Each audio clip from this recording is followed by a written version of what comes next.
Welcome to HopePulse with Masi Njoroge. When life happens as it does, then there is a lifting up. HopePulse with Masi Njoroge.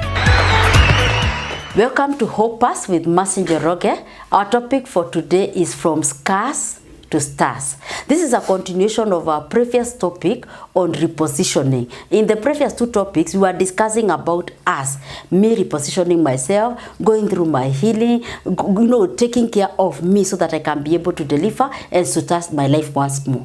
But now this time, we are going to look at an element I discussed last time. Apart from being okay for me, I have a family to take care of. I have children to take care of who are looking up to me. So today we are looking at how do we help these children or the youth in our house when we suffer this major loss, so that they're also able to rebuild their life. And we are going to look at the challenges and ways of dealing with these situations so that we are able to help them, and also how our youth can be able to take care of themselves and rebuild and be able to start their lives once more. Because what we said is, even if we go through struggles, there's a lifting up. We cannot remain down there. We have to stand up once more and be able to live. So the first thing we are going to look at is the age group of age 5 to 12. At this age, children are big. They can tell something has changed.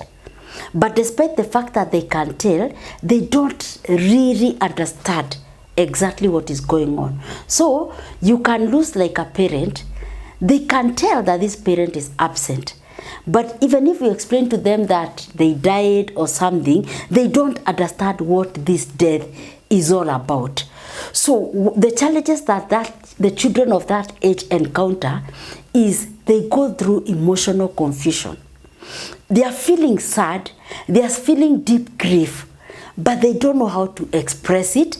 They don't understand exactly what is all this. So they don't have the words to express the pain and the grief that they are feeling. So they feel a bit confused. They also experience what we call fear of being abandoned. Remember, now they are seeing if it's maybe the mother who died, or it's the father who died, or maybe there was separation, so one of the parents is not there. They don't understand why they went. You know what it means to die, so they're not coming back. So they start fearing maybe something might happen to you and you abandon them. So they experience that kind of fear that you might also abandon them. The other challenge that they go through is they suffer what we call regression. In this emotional confusion, you might find your child at some point, they had stopped bedwetting. But now after this major loss, they have started bedwetting again. It is not that they are being careless or being childish. It is just an effect, an after loss effect, as they are trying to deal with this grief. So you find them now doing things that they had stopped earlier. Maybe you'll find them, they are being too childish. They want a lot of your attention. So sometimes you'd go, they were not crying, but you'll find this time they are holding on to you so much. They are becoming, you feel like they are becoming more childish. They would cry like a very young baby, and they would be more affected that you have left than they were several years before, or maybe last year. The way they were behaving, you feel like they are behaving like children. It's not that they are being bad. They are dealing with this fear. They are dealing with this emotional confusion. They are just trying to fight themselves. So you'll find them now like they are going back. They are retrogressing, and you need to understand that it's not that they are becoming bad. It is just simply because they are just trying to deal with this deep loss and grief that now the family is encountering, but they can't do it the same way with you. The other challenge they face, you'll find your child struggling in school. They'll be challenged in focusing. You find their grades are going down, and you need to talk to the teacher who is taking care of this child so that they understand what the family is going through. And when they see some behaviors, they'll be able to know how to handle the child based on the situation that the child is going through. The other challenge is the financial impact. Though this child is young, they may not understand everything. They are not old enough that you can be able to sit with them and talk to them about your financial situation because they are still too young. But then they will face some challenges. For example, They might find maybe there are some toys you are buying for them every time when you go to the supermarket or to the stores, but now they are not getting them. You are going out, they are not now, you're not going out with them as many times. There are some snacks maybe the other partner would bring home as they were coming home, and those things are not there. So they are experiencing now that financial struggle, but in a different way. They can tell there's a difference. There's a difference in the meals that you're taking in the house. Maybe sometimes you might need to change house. So maybe if they had their own room, now they don't have a room, you're squeezing somewhere. So they can feel the impact, and you need to help them. So when this child is going through this, the steps that you're supposed to take as a parent is, number one, provide stability for those children. How you provide stability is maintain some routine. Routine on their bedtime. What time were they going to sleep? Try to maintain the same routine, that they will go to sleep at the same time. If you are telling them a story before they sleep, try to continue telling them that story so that there's some routine. Maintain some routine on their meals. Maintain some routine on their schools if you are able, so that with that stability and that routine, you assure them and you remove the fear of they have lost something, so that now when you create some sort of security, because life is going on, there are some things that are continuing, their life and the system, the things they were doing are still going on. They feel more secure, and they feel that their life have not crashed. So try to maintain that routine to provide now that stability. The other thing you're supposed to do is use I would call them simple but honest responses to your child. So if a child asks, where is mom, where is dad, and you know for sure dad is no more, mom is no more, or you separated, they are not coming home, don't tell them they are sleeping or they went to work, they will be there for many, because you know they have died. But you can look for a way of still communicating, keep telling, give the right information to the child. You know, mom died or they went to be with the Lord. She will not come, but she loves us and she loves you. She's praying for us. You have communicated the same information. You have simplified it. Even if they don't understand, as they are growing up, they will grow with that knowledge. They will come to accept the reality that whatever death is, or this person where they have gone, they are not coming back. But if you tell them they are sleeping, you are creating more confusion because they know them, they sleep and they wake up. So how comes this person is sleeping and they are not coming back? Again, if they were in the funeral and they saw them being buried, they'll be wondering, how comes this one is sleeping in the garden and us we are sleeping in the house? So please don't use such answers to the child. Use simplified ways, look for simplified ways of communicating, but communicate the truth to the child. Also ensure that in your statements, you are also reassuring the child and giving them hope. So don't again say, I told you, you know, don't ask me, because now then you are limiting them and you might close them down, and then you cut communication and you will take them now into a more serious problem as they grow up. The other thing you need to do to help the child is encourage expression. And because he's a young child, you can use things like drawing. You know, let them draw that person, let them draw, you know, charts expressing their feelings, like that. If you're feeling angry, how are you feeling? Can you draw it? So that they're able to bring out the feeling, to express that grief in drawings. You can do it like in a play, sort of, you play the child. You can use like storytelling. You're sharing something, you're telling a story, you're talking about now the person that went, and through that the child will be able to express what they are feeling, their fears. They talk about this person. Then also make sure that you're also helping them to release the feeling. Maybe like they can hit a pillow, they can do other things, so that whatever they are feeling inside, through those drawings, through the charts, through the storytelling, through the play, they are able to release that feeling in their own way as a child rather than locking it inside. The other thing you need to do is monitor their school performance. Work with them. Remember, this is a child. So just know, how are they progressing? How are they reacting to other children? So keep talking to the teacher.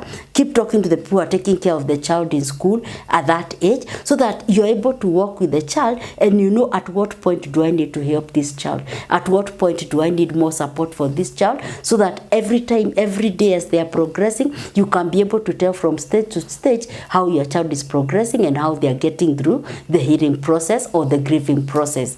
Then for financial adoption, try to use some, involve the child in the way that is suitable, age suitable. Age suitable, I mean, you can discuss your financial position with a child based on their age.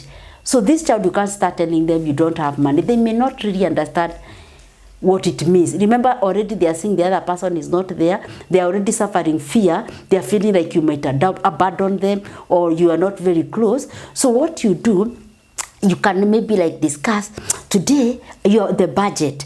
Today, we are going to do this. Let us agree on the things you are going to buy. We have this much money. So we are going to the shop, we are going to buy this, we are going to buy this, we are going to buy this other one, and your toy, we are going to buy for this much. Now this time you are not going to buy a toy. Now choose between a toy and a snack. Which one do you want? So because you're involving the child, even when you go to the shop, psychologically they know what to expect. So that now they are involved in this budget cut. Without even them knowing so much whether you have or you don't have, you've already agreed this is what we have and this is what you are going to have to buy. So what are you? We've agreed with the child. So when you go to the shop and they see the toy, you are able to remind the child, we agreed. What did we agree? Now between the toy and the snack, which one? Now you see that child will not be confused. They will know there is a word, there is what we agreed with mommy, there is what we agreed with dad, and we are just fulfilling what we agreed. And they'll be proud. You say, I've taken this one, the child will go home happy. They will not go, it's now that's very different from when you go to the shop and you are now scolding the child, or you are emotionally frustrated because they want something and you are having to tell them in a very harsh way that you cannot buy this thing. But because you involved them, it will not only be good for them, it will also be good for you, because you are more at peace than now suffering that struggle of having to harass your child in the shop.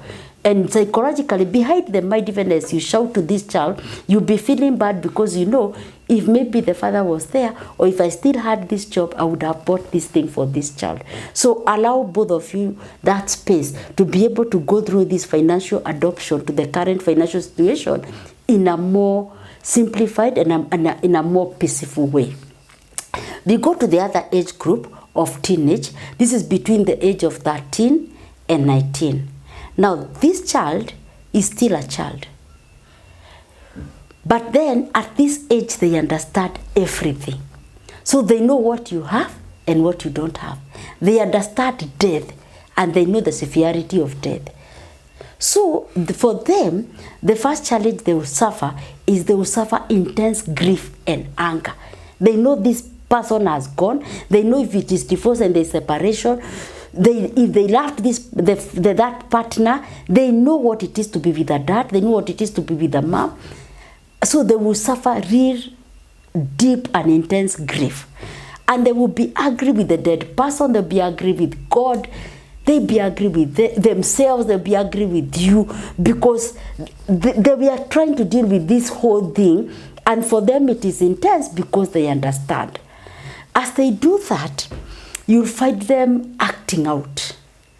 And when a teenager is acting out, sometimes they will yell at you, they yell at other people. Sometimes you'll find them masking the pain. So they develop a character that looks like rebellion, but they're just trying to mask out, to mask this pain, and they bring out like a character that looks like I don't care. So if you're not careful, you will really be harsh on your child, because this looks like they are becoming disobedient. Then they become rebellious, because they are angry. They don't understand, why would God allow this? Why should I be good? Why should I obey if this has happened to me?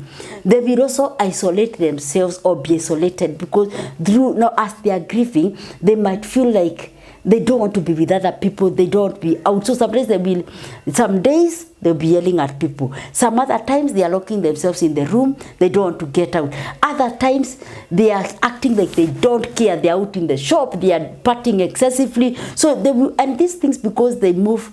Today it is this. Today it's yelling. Tomorrow it's partying to the other time. So you need to understand all these things so that you are able to work with the child. The other challenge they face is what we call role reversal. This child understands. So sometimes if you're not care, when they see you cry, they see you grieving, they see you mourning, sometimes they may try to become the parent, even if they are children. And if you're not careful to help them, because they are still young people and they also still to experience their youthfulness, they might find them feeling like then they need to parent their children. Sometimes even they might parent you unintentionally. They are now instead of you now taking care of them, they are taking care of you. And sometimes they will keep on asking you, are you okay? Before they go to school, Mom, what do we do when we leave you here? How are you going to survive? Because now they understand what you're going through, Mom, Dad. When they are saying this thing, you have to be careful because these are still children. And you don't want them now to become parents and forget to be children, because what that will do to them is that they will not develop fully the way they are supposed to develop and go through the stages of life the way they are supposed to go through. The other challenge they will have is academic decline, and this comes because now they understand. They will suffer stress. They will be depressed. Remember, they know what you have. They know what you can afford. You have grown with them, so they understand. So they will be stressed, and that will affect them. And the best way to handle this is it's very important also at least for the teenagers to make sure that you discuss with their teachers. The class teacher, if they have a counselor in the school, let them know that this child has gone through this situation. If maybe you lost your home, you lost your job, you separated, or you went there, you lost your partner through death, the school know, the counselor in the school know, so that even when they're in school, they have somebody who is helping them. The other challenge that at this stage the teens face is financial anxiety. So they start fearing, will I be able to go to school? They fear maybe if you are renting, we might lose our home. So they start now fearing maybe the rent, my mom, my dad will not be able to pay the rent and we lose our home.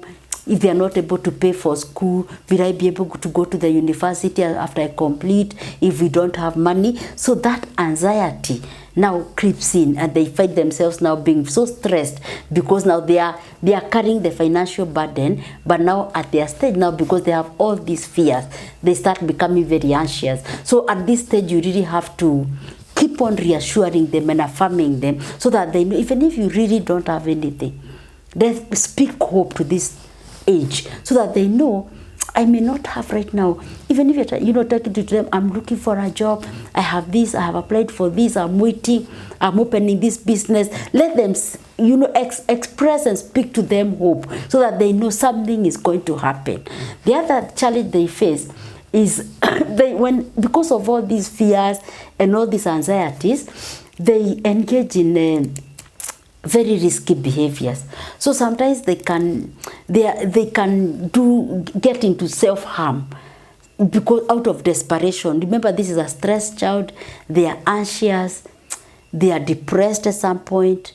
They are also acting out in many ways. When they really get to a situation where they feel there is no way out, this person is not coming back, and they don't know how to get out of it, they might now think of harming themselves.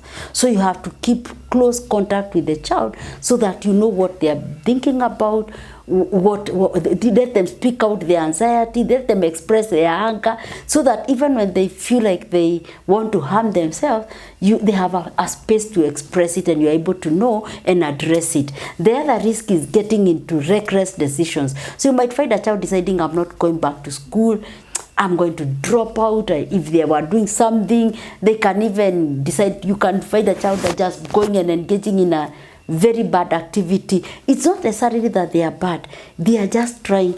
These are all reactions of dealing with grief. But because this person is still a child, these are risks that are real for that they're exposed to these risks, and you have to help them so that they don't actually actualize these things. Because if your care is not taken, that's why you find very young children, after some time you find a child committed suicide, and people asking, how did a child of this age get to doing this?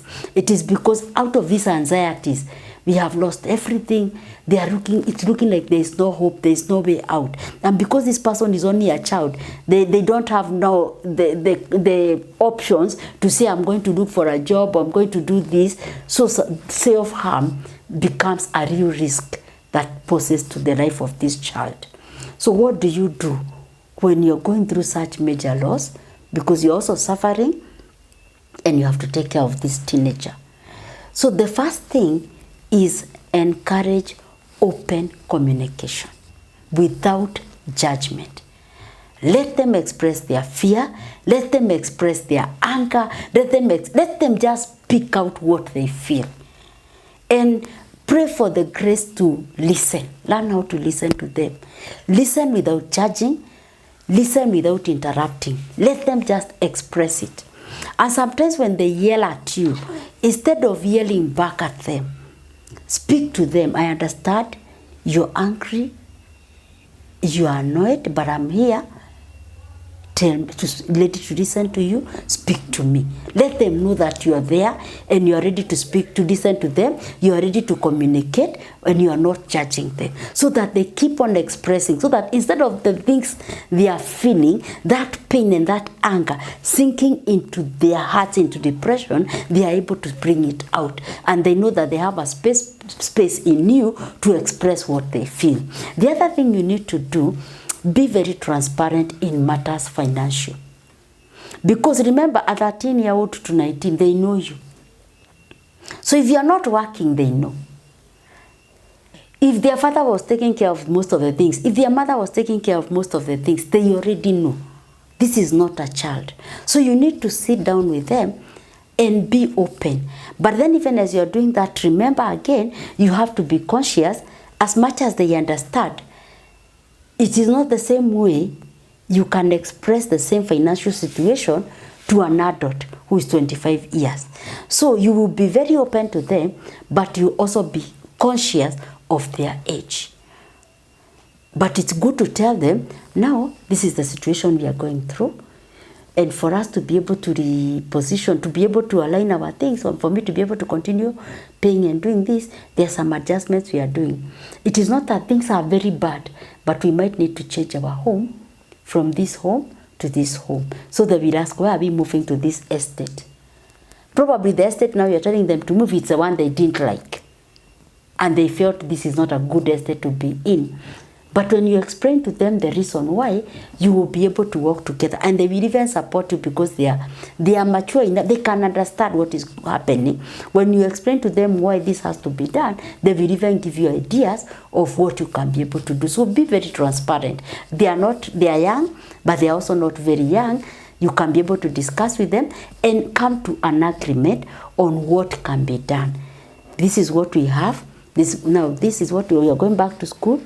This is what I have, this and this. I'm going to give you this much pocket money because this is what I have. Maybe by the end of the month, this is what I'm going to give you. Because they understand, they'll be able to work with you. It is not the same way with giving them and blocking communication. So be very, very transparent, because the more they understand, the more they'll be able to understand you, and the easier for them to be able to adapt. But if you don't communicate, they'll be angry, they'll be bitter, they will look for solution from other sources. Because if I can't speak to my mother, if I can't speak to my dad and I'm a child, I will definitely look for another person. And the sad thing is, majority of the time, they might get to the wrong people. So allow yourself communication, transparency, so that you're able to help this child. The other thing, support them in pursuing their career. Remember, we have said, as they are processing, they might feel like they want to just let go. So if I know I don't have money, and yes, for sure you know you cannot afford, but there are options like scholarship, there are, you can take a part-time job. Try to do as much as you can be able to do. Try to see whether you can get some bursaries and other things so that they can continue with their career. So don't just sit there and be sad. As much as you're grieving, try to look for other solutions, other jobs, other sources of income. And because nowadays there are so many sources of help that even if maybe you are left alone and you're not working, if you open yourself and go and talk to the NGOs, the government bodies, the church institutions, you will surely get help for your child and they'll be able to continue with school. They don't have to drop. They don't have to drop out of school or stop pursuing their career. The other key thing is take care of their mental health. They may not be big enough. Sometimes they even might tell you they are okay. But if they have to be okay in the future, you need to take care of their mental health now. So that they are able to process the grief, to process the pain at their age, with a person who is able to give them a process that is age sufficient. And if you do that, you are assuring them that now they'll go through this process, and you are assured that in the future, the loss that you have suffered will not affect whom they are going to become in the future. The other age group is between the age of 20 and 30. Now, this person is mature. Not only do they understand, they even feel the burden. So one of the things they suffer, they feel like they are pushed to taking sudden responsibility. This is a child, when their dad or their mom, when you lose one of the parents or you have lost a major source of income, if they are working, they feel now they have to take care of the family. So now they start now looking at them carrying the weight of the whole family. So they feel they have the sudden burden of taking care or being responsible for their parents or for their siblings. The other thing they suffer is career disruption, because at this stage, it's when they're in campus, they are pursuing their career, they are pursuing their things. Maybe this is the time they are thinking, maybe after I clear my university, I take my master's. So they get some disruption, because the next thing now, the decision they start making is, I first stop my university, or I stop taking my master's, so that now I can go, the money that I'm having or the sources that I'm having of income, I can take care of my family. Or maybe if I was in university or I was in college, I stop college, I look for a job so that I can be able to feed. So they get distracted now. That disruption comes into their life. The other challenge is the emotional isolation. Remember, this is at this stage, as they are going through these many stages. Sometimes you're angry, sometimes you want to talk, sometimes you don't want to talk. And because now their friends are also in the age of 20, 30, they are also young people. They may not understand fully all these moods and emotions that they are expressing. So they lose some of their friends, and they feel now they suffer that emotional isolation. Then they suffer what we call financial instability, because at this stage, some of the challenges that they face, they were maybe being supported by the parents, even when they're in campus. And most of the time, when children are between the age of 20 and 30, even the people who come to now after the burial, maybe even after the separation, they say, at least these ones, they are adults, they can take care of themselves. So that support now is, the parent is not there, and they are no longer getting that support. And the society, they are not able to get the support directly, because there is that notion that they are already mature enough, they can be able to take care of themselves. So they suffer that financial instability. Their plans are delayed. So what do you do when you're dealing with a child of this age? The first thing is you help this child or this youthful person to go through what we call financial planning. So they can have rework their budget.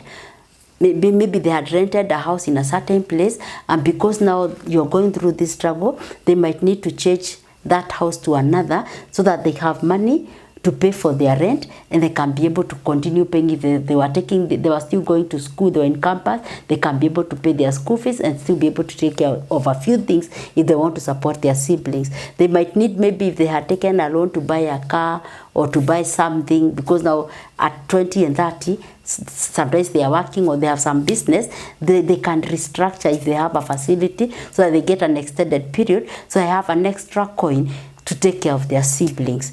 The other thing you can do to help them is to encourage them now to pursue independence. So encourage them to pursue financial independence.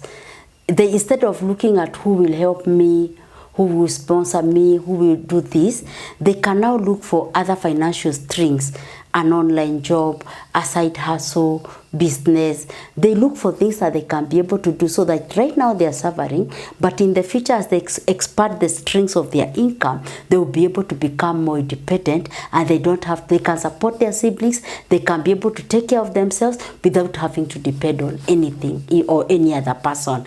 The other thing is they take up counseling, because now this is a mature person, let them go for counseling. Because also remember, at this stage they are also looking at there's a stage where they're looking at getting married, they are looking at now getting into serious relationships and serious careers. So at this stage they need to be very, very stable, so they can't afford to take so long struggling with grief. So they need to be helped to be able to process without now distracting their life or their plans for so long. So they take up counseling. It will be very good. It is also good to take legal and get legal and administrative support, because sometimes at this stage, sometimes especially where there are two parents who have gone, you might require to now administrative rights to be able to safeguard the properties or the assets for the family. And so this child, all these are responsibilities at this age. The youthful person will be feeling it's their responsibility, so they need to be taken care of. And then of course building a proper network. Proper network means there could be a support group, there can be maybe in the youth group, in the church group, a network that will help them, for people who have gone through similar situations, that they can work with, and they'll be able to learn from them and hear from them what was their experience and how they dealt with it. Final thing is agree to heal and thrive. They are gone, we are mourning them, we are very sad, but once they are gone, those who are gone cannot come back to us. The only thing we can do is to let them go, and we live our best. And the best way to honor that person that I loved is when I live a meaningful life today. If I live a meaningful life as a young person, I'm honoring that parent, because when they were there, they would have wanted the best for you. So the best honor you can give to them is first letting them go, allowing yourself to heal, and allow yourself now to thrive. When you are settled and you are doing well, their souls will rest in peace. And you have honored them by fulfilling what they would have desired for you, because you are now living a meaningful life. So if you are a parent or you are a young person and you are going through grief, do not just close yourself.